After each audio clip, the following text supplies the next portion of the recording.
Kumusta po mga kaibigan? Kami po ay nagbabalik at sa video po na ito ay pakakainin po ulit natin ang ating mga alaga. Pero bago po riyan ay samahan niyo po muna kami sa paghahanap ng ating ipapakain. Kaya po sana ipatapusin niyo po yung video na ito. Kasama ko nga po pala ulit si Manong Tisoy. At heto na nga at papunta na kami sa sapa. At syempre target na naman natin ang mga isda. Kaya tara at samahan niyo kami. Heto na nga at arin na kami di. Kadasig no? Napakalinaw ng tubig ngayon. Pero nakakalungkot lang na may part ng ilog na ganito ang kulay. Panigurado ay nalason ng mga isdang to. At dahil yan sa roxol o sugarcane waste na tinatapon dito. Heto na nga nagpatuloy kami sa paghahanap ng magandang pwesto at doon lang tayo sa may mababaw na bahagi para mabilis lang tayong makahuli. Ganoon lang yon. Arulius barb nga pala yung target nating huliin ngayon. Paborito yan kasi ng ating mga alagang kuwago. Malambot lang kasi yung isdang to at hindi kalakihan. Hindi kasi lumalaki yung gantong mga isda. Namit maniguro pamalhan ay. Hindi namin kasi kinakain yung isdang to. Kaya para sa mga kuwago na lang. At heto na nga nakakita na kami ng magandang spot at hinanda na nga ni Manong Tisoy yung lambat namin. At sana ay may mahuli kami. May time kasi na wala kami nakukuha o di kaya ay kunti lang kung meron man. Heto na nga titignan natin kung may nahuli tayo. Ayun at may nahuli tayo. Ilan nga lang. Ito nga lang yung malaki kaya ito lang yung kukunin natin. Pagkatapos niya na nagpatuloy kami. Gagaan lang kami ah. daw.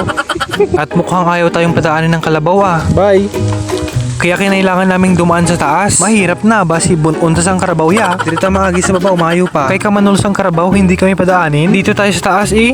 At ayun na nga't nilatag na nga ulit namin yung aming lambat. At sana this time ay makahuli kami ng marami. O di kayo makahuli lang ng saktong kakainin nila mamayang gabi. Para lang hindi sila magutom. Meron pa namang natirang manok sa bahay. Gusto lang namin silang patikimin ng isda para maiba naman. Mabilis lang kasi silang magsawa kapag paulit-ulit yung kinakain nila. At napaparami sila lang kain kapag iba-iba yung pinapakain sa kanila. At heto na nga't inangat na namin yung lambat namin. Titignan natin kung may nahuli ba tayo.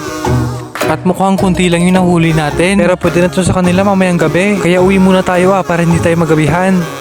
Kinagabihan nga ay pinakain ko na sila. Ilang piraso lang yung nahuli nating isda. Okay lang yan at may tira pa tayong manok. Babalik na lang kami sa sapa bukas. Heto nga pala si Chan yung pinakamarte sa pagkain. At heto naman si Su yung pinakamatakaw. At siya rin yung pinakamaliksi. At ito naman si Chin ang pinakabehave sa kanila. At ayun na nga't pinakain na namin silang tatlo. Hulaan nyo nga kung sino yung pinapakain ko. Si Chan po yan. Heto nga't may nangangalabit sa akin. Si Chin pala. Akala ko ay magpapasubo siya sa akin. Dadaan lang pala siya. Paano kasi paharang-harang daw ako sa dinadaanan niya. Akala ko magpapalambing. Iiwan niya rin pala ako. Ayun na nga tapos na silang kumain. At mukhang nagpapaantok na sila. Busog na busog nga din pala sila. Pero kami hindi pa nakakain. Kaya kailangan na natin kumain at bukas ay babalik ulit tayo ng sapa. Kunti na lang kasi yung natirang pagkain nila. At tamang-tama lang to para sa agahan nila. Bukas. Kaya bukas ay babalik ulit tayo ng sapa. Kinaumagahan ay maaga kaming umalis. Tapon? At mukhang gusto pang sumama tong kalabaw na to. At sa paglalakad namin ay may nakita tong kasama ko. At sabi niyang nakakain daw to. Pero hindi niya po alam kung anong tawag dito. Pero sige na lang at titikman na lang natin. Parang nagbabadya na wag ko daw kainin haw. Hindi naman siguro ako mamamatay pag kinain ko to no. Kaya tara at tikman na natin. Medyo matamis to. Medyo may tamis. Pakinggan nga natin yung explanation ni sir.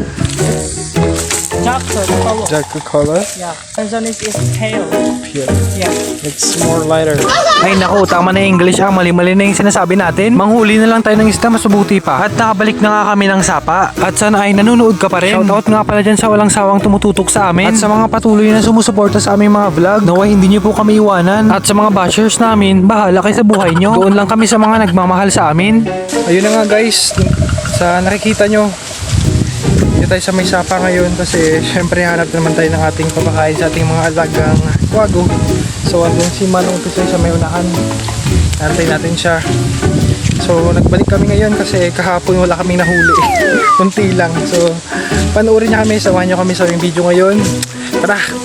At heto na nga't naghahanap na kami ng magandang pagpwestuhan. At ilang saglit lang ay may nakita yung kasama ko. Kaya agad niya itong hinuli. Akala ko ay isda, alimango pala. Heto at papakita ko sa inyo. Pagkatapos niya na dumiretso kami. Kailangan namin makahuli ng isda ngayon para may kainin yung mga alaga naming kuwago mamayang gabi. Kaya ito tinayos na namin yung lambat namin at nagbabaka sakali kami na may isda kaming mahuhuli dito. At heto na nga't kinuyog niya na at sana ay merong laman. Minsan kasi kahit may nakita kang isda at kapag hinabol mo papunta sa lambat ay nakakatakas pa rin. Kaya ang ending kaunti lang yung nahuhuli namin. Buti na nga lang at nakailan pa kami dito. Heto nga't may nahuli pa kaming maliit na hito. At dahil maliit pa siya, kailangan natin siyang pakawalan. At para sa kaalaman nyo lang mga kaibigan, ang mga isdang to ay hindi na po lumalaki. May nabasa kasi akong comment dun sa nakaraang upload natin kung saan nanghuli din tayo ng isda. Sinabi niyang maliit pa raw yung nahuli natin at kailangan natin ibalik ito sa sapa. Kung Aurelius Barb yung tinutukoy niya, uulitin ko po na hindi na po ito lumalaki. Mga 3 inches lang po yung maximum size nito, tulad nito.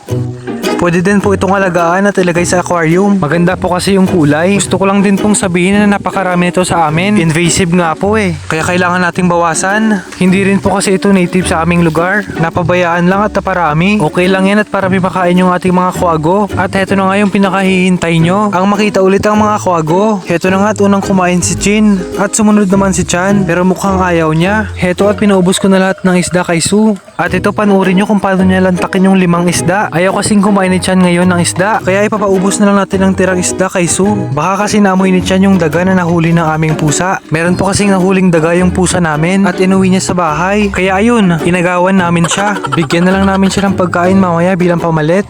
Heto na nga't pang 5 isda na ni Sue. Napakatakaw talaga nito. At siya lagi yung nakakarami. Tignan nyo at naubos niya. At dahil nga't hindi pa nakakain si Chan, susubukan nating ipakain tong daga. Baka ay gusto niya at hindi nga kami nagkakamali. Siya na yung kumuha ng kakainin niya. Lokong kwago to. Napakaarte talaga sa pagkain. Heto, tignan nyo kung paano niya kainin yung daga. O diba, sarap na sarap no? Ngayon lang kasi ulit sila nakakain ng daga. Napakahirap kasing huliin. Buti na lang talaga at may nahuli yung pusa namin. Ayan tuloy nakatikim ulit sila ng daga. At siguradong busog na busog sila ngayon. Pati nga tong si Chin ay nakarami. Sarap na sarap nga siya eh. At baka may mga daga kayo dyan sa bahay nyo. Huliin nyo at ibigay nyo sa amin ng mga pakinabangan. Panigurado ay napakasarap ng tulog ng mga alaga natin mamaya. Busog na busog sila eh. Kaya maraming salamat po sa panonood po sa amin. At maraming salamat po lalo sa mga nakatapos ng video na ito. Hanggang sa muli po nating pagkikita.